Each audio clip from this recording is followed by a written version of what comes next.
Alright, this week we're going to go back to a Kelly Galloup pattern. This is his Sump. This one was tied for, I think he designed this one for the snake. They have fishing tournaments down there and they have little hook restrictions and they're going to be pretty small hooks. He wanted a little bit extra, something that projected a bigger pattern but, still fit in that slot requirement for the hook size. So that's where the Sump came from. There's a few variations on this one as well, and there's some principles that you see used in this one that are in other patterns, and we'll get to them. We'll speak through them as we go through some of the different flies. But we're gonna go ahead and get started on the Sump here. This is on a size 6 Daiichi 2461. I think the hook restriction was an 8, but I'm not certain of all the details on that one. But just starting out with a little bit of brown thread here, and we're going to throw on some 5/32 lead eyes. Make sure you give yourself enough room. Don't go rushing these eyes all the way up to the front. So go back just a little bit further than you typically would on, say, like a Dungeon or a Kitty or something like that. Leave yourself enough room at the front, because we do have a few materials that we're going to put in there, and the body material is going to wind up forming the head, and you just want to make sure that you have enough room and you're not going to rush this eye and not be able to tie in your hook or tie in your thread.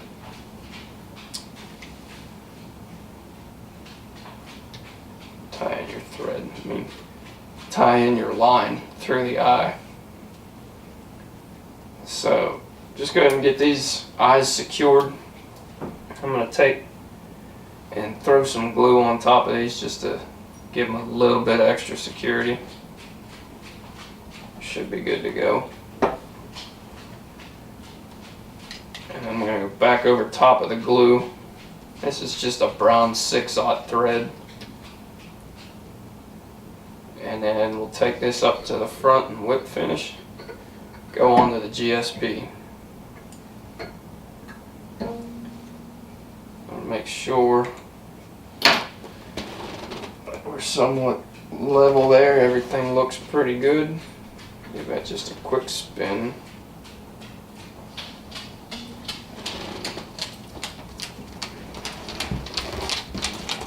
The dog's coming in to supervise. And we're going to go back over top of this with the gel spun, and then I'm just going to figure 8 through these eyes one more time just for a little bit of extra security. Then we're going to work our way back to the barb of the hook right where it starts its ascent, mark it with our thread, and then we're going to get some tan Marabou tied in here. Don't go really thick with this because we're going to throw 2 stacks in here, and it is a smaller hook, so I mean you can really build a lot of bulk quick and wind up having a pretty good mess actually if you go throwing a really thick material in there. So we're going to measure this out just slightly longer than the length of the hook. Go ahead and transfer this over to your left hand and get that tied in. Looks pretty clean. And then I'm just going to take this on the camera side just to retain a little bit of bulk. Help with the taper as always. And then trim that off. We're going to work our way back. And we're going to tie in just a little bit of flash, not a ton. I'm going to take 1 strand of copper and I'm going to double it over, and you can omit this completely if you want. I just like a little bit of flash in that tail. So we got 2 strands going on my side. We'll turn it over and go 2 on the camera side.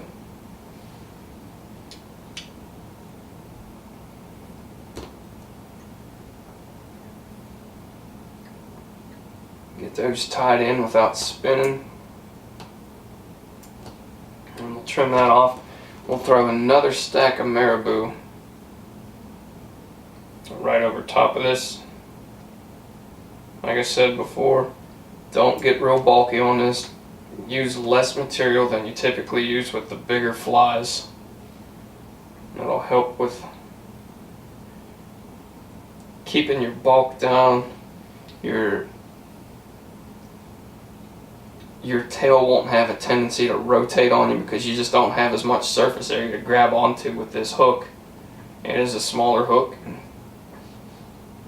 The more material you get on it, it'll have a tendency to rotate. So keep it pretty sparse. And as you can see, I mean, as with this, you can see the tail on there now. It's a pretty thick tail for such a small hook. So the next thing that we're going to do is we're going to run some lateral lines down here, and I hope these really work out. This is a barred ginger, dark. I'm down toward the end of this pack, but I love the way it, for all the tan stuff that I tie that has these lateral lines in them, I love this barred ginger. I really like the way that it looks. So we're going to measure this out. I'm going to take this, the length of the hook plus the tail is where I'm going to tie that in. And I'm just going to give it a little bit extra. And we're going to tie this in right in front of our tail. Like I said, hopefully this stuff doesn't rotate. It's pretty twisted and chewed up, so to help eliminate that, I'm just going to keep a few fibers on here. And when I do the one on the camera side, it'll be a little easier to see what I'm doing. But it should keep them from spinning a decent amount. I say should, it didn't. So I'm going to back this off again. We're going to give this another shot. Like I said, this stuff's pretty tough to work with because it's, like I said, I am toward the end of the pack and it always wants to rotate on me, and I'm working with the curve that's in this, and sometimes it just doesn't quite cooperate, so we'll see how it goes. That one did alright.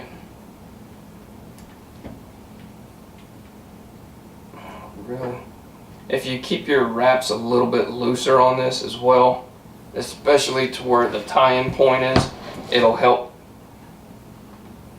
keep it from spinning too awful much on you. And then I'm going to measure this out, same distance.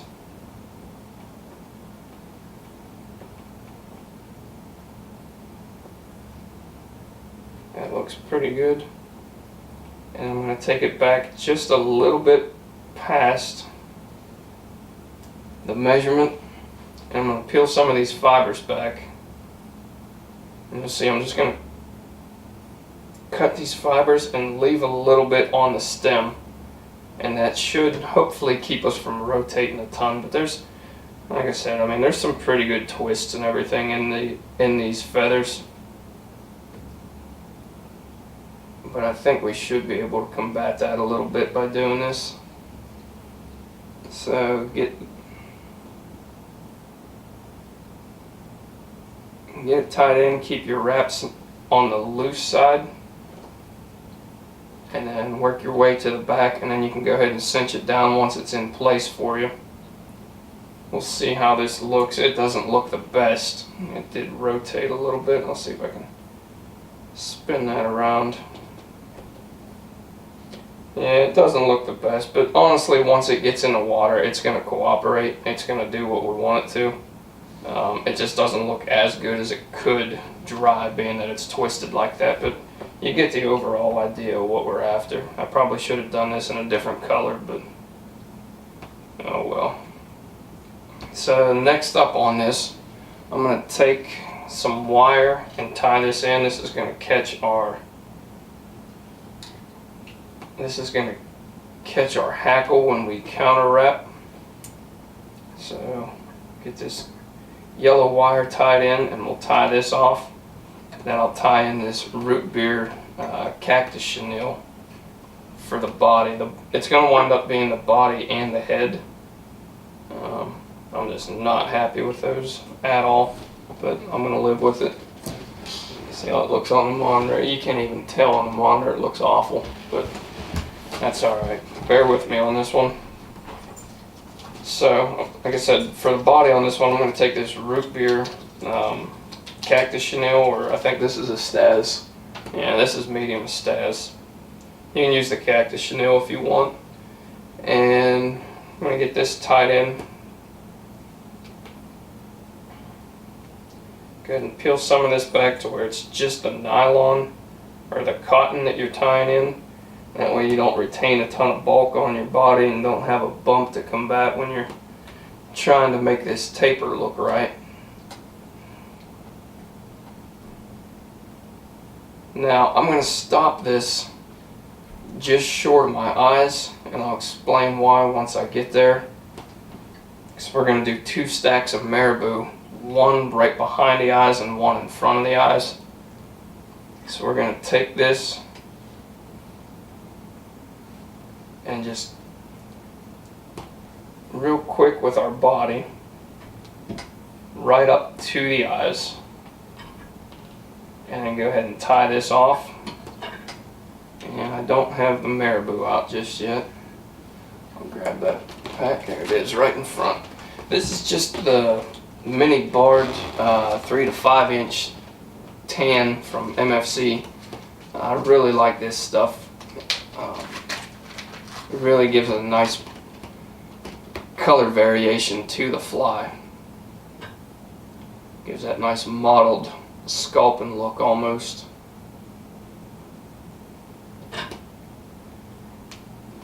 And then we're going to set this for an overwing right over top, and we're going to go about halfway back the Marabou tail.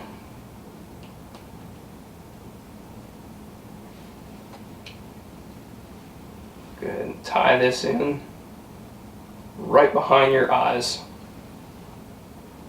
I could have got a little bit more of a wispy piece, but that's alright. I want the wispier one up front anyhow, so there. So we'll have that tied in, and then I'm just going to wrap this one by hand around these eyes. You can use the rotary function if you want. I found it's just a little bit easier wrapping this by hand. Now leave yourself 1 thread wrap length of bare hook to work with, because we still have some materials to get in here, and you don't want to just rush this head too awful much, because it is a smaller hook. I mean, you got a smaller eye to work with. You want to make sure you leave yourself a little bit of room.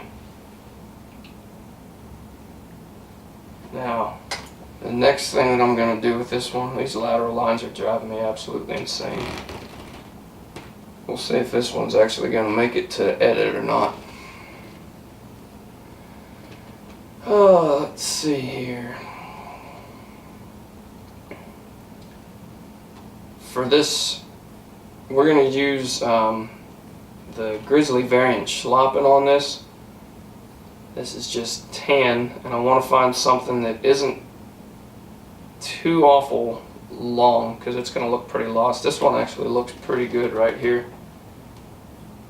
It's a little on the long side, but with the rest of the pack that I have, this is probably the best piece. So we're just going to take this, trim it off, and tie it in just like we do any other Schlappen or saddle. Get that tied in. Go 1, 2 wraps. Trim that off, and then just secure your thread. And then I'm going to go ahead and whip finish, or not whip finish, I'm going to half hitch on this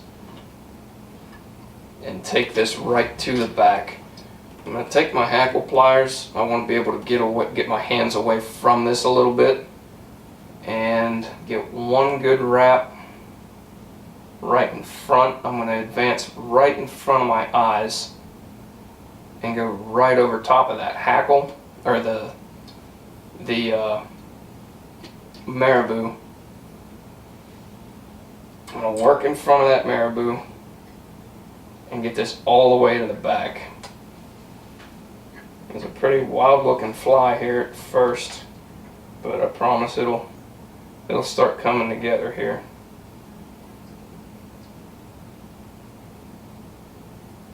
And then take your wire and we're going to counter wrap this, bring this right back through.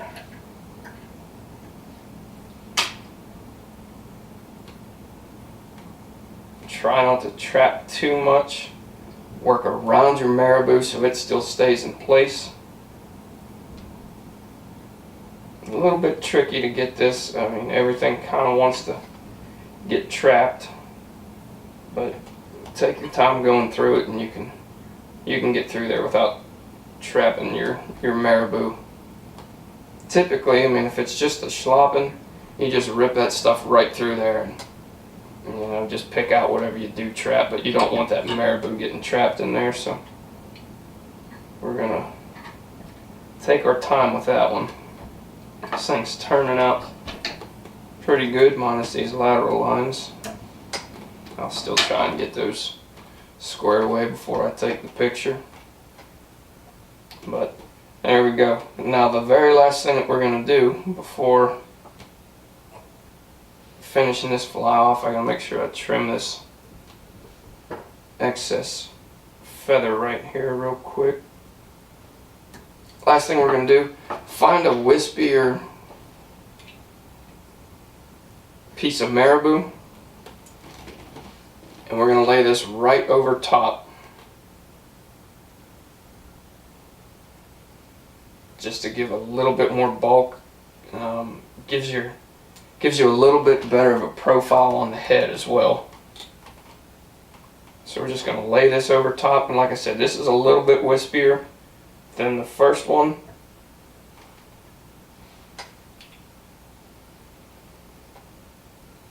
One, two, give a third wrap, really tighten that up.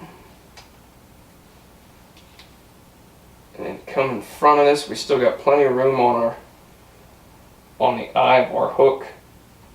Get a nice clean trim on this. Still got plenty of room. And then whip finish. Yeah, that's going to be a mess. That's going to make a mess.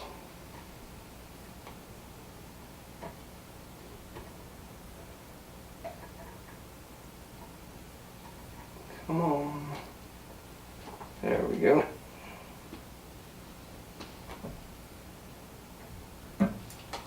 Looks good. Looks good. And then the last thing, if I can find it, I'm just going to color up this thread here right in front of my eye. I got a little bit of white thread sticking through there. I'm just going to color that up in tan. That way it marries up with the rest of the fly. And then if you want, you can throw on a little bit of glue if you want. I don't really recommend it. It'll get pretty close to that eye, but if you want to, you can. I typically don't throw much glue on to finish flies off. Pick out some of this stuff that got trapped here, and then that'll be the end of it. Minus this one line right here. It just does not want to cooperate. There is Kelly Galloup's Sump. You can see for a small pattern, this thing projects a lot of bulk. And this is one of the ones, like I said, that he would use in those tournaments where it was a single hook pattern and it had the smaller slot limit. So there it is. Give this one a shot. Like I said, this would be another good one to run behind as a trailer as well. If you want behind a bigger articulated pattern, you can just run this one solo. Like I was saying last week on some of the other flies, I mean, or a couple weeks back, don't get stuck on the articulated stuff. Don't be afraid to use these smaller patterns, because there are times when the articulateds just won't pick up any fish, and you gotta put the pride away for a little bit and you know, throw the smaller stuff, and you will wind up picking up some more on some of those days. But thanks again for watching. If you guys have any questions on this pattern, leave them with me and I'll get back to you. But we'll catch you next week. Thanks.